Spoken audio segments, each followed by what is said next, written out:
My husband Guthrie was a very, very, very, I can say, patriotic man. He loved the military with all of his heart. He wanted to do everything. He wanted to fly. He wanted to jump out of airplanes. He loved taking care of the soldiers and inspiring people for bigger and better things. He was always telling the soldiers, well, you can do this, you can do that. You know, all you have to do is work a little harder in this area, go back to school in this area. And he enabled them to build themselves up, I think, because he had done that for himself, because he was very strong-minded, strong-willed, and he just, you know, whatever he wanted to accomplish, he was not going to say no to anything. And that's what happened to him as far as his life in the military. He had he would complete one challenge and he'd find another one that he could build on and keep going and help other people. We were married, I guess, when we were quite young. I met him at 17, and I was a college student, and he was just coming into the military. So, of course, we didn't get married for about 5 years after then. But he had big dreams at that time of being successful. He was a physician. He had just finished med school. And he says, can you be a military wife? And I said, sure. So we kind of, with that yes, I think we got married and took off together. And we were married for 57 years and moved around quite a bit. And through the difficult times, we survived it. Which sometimes, you know, in the military, we have difficult times. He would be gone, and I'd have to take care of the kids, and sometimes I didn't know where he was going, which is the same thing. As of today, the wives have to deal with the same thing. But through it all, we survived it, and we had a good career. Because he knew if I can do this, other minorities coming behind me can do the same thing. But he knew that somebody had to do it. And he set his mind to breaking those barriers. And it wasn't easy because it was in the 50s, during segregation time. And it was hard for black officers to get promoted. It was hard for them to get good assignments. So he went through some dark days, but he wasn't going to give up. He just kept fighting and fighting and fighting. And he found out early that he had to be a little bit better in order to get his promotions on time. He had to work a little bit harder in the schools to do well. And that propelled him to keep on trying to be the best. In that time, you couldn't be mediocre or you wouldn't get promoted.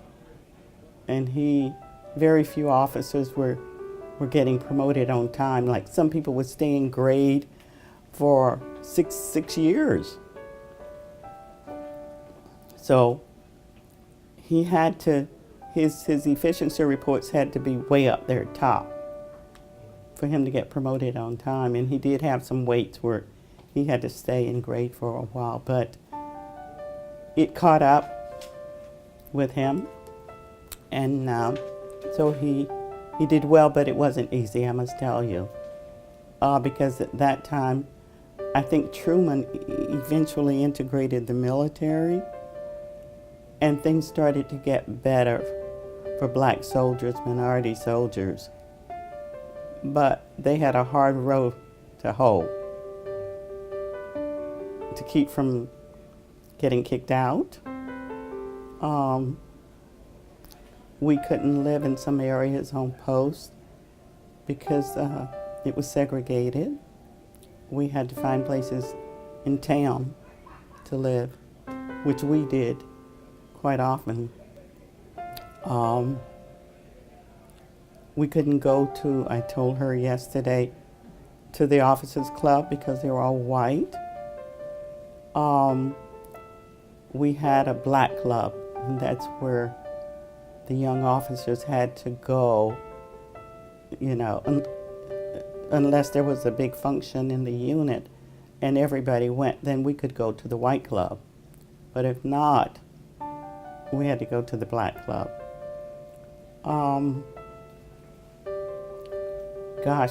Segregation was tough. It was tough. It was tough on me because when I would get together with the wives, they had to consider where can we go because Ella is in the bunch. And being black, they would allow them to come in, but they wouldn't allow me. So a couple of times the whole group of ladies would just walk out because they, well, she can't come, but you can come. It was very difficult going through the 50s when things were segregated.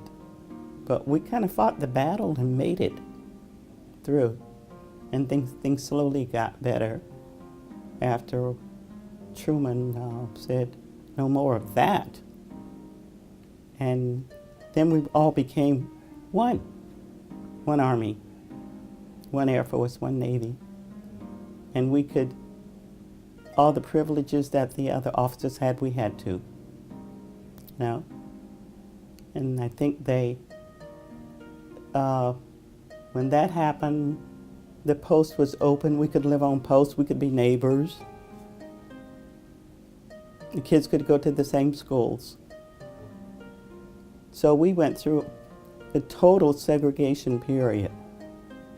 And if we had a duty station and we had to drive there across country, many times we couldn't stop in the hotels and spend the night. And of course he was a soldier, but they said, oh no, you can't come in here. He said, but I'm a soldier. I'm sorry. So we would have to drive day and night to get where we were going with the kids in the car because they would not allow us to come in. It was not easy, but we managed to endure those difficult times. And so here we are today. He's gone. But I hope that other young officers will learn something about him to know. And most of them don't know him at all or didn't know that he was the first black doctor to become a general in the medical corps, of course. So now they've got someone they can strive to be like. But he was very, very dedicated to the military. And he loved what he was doing.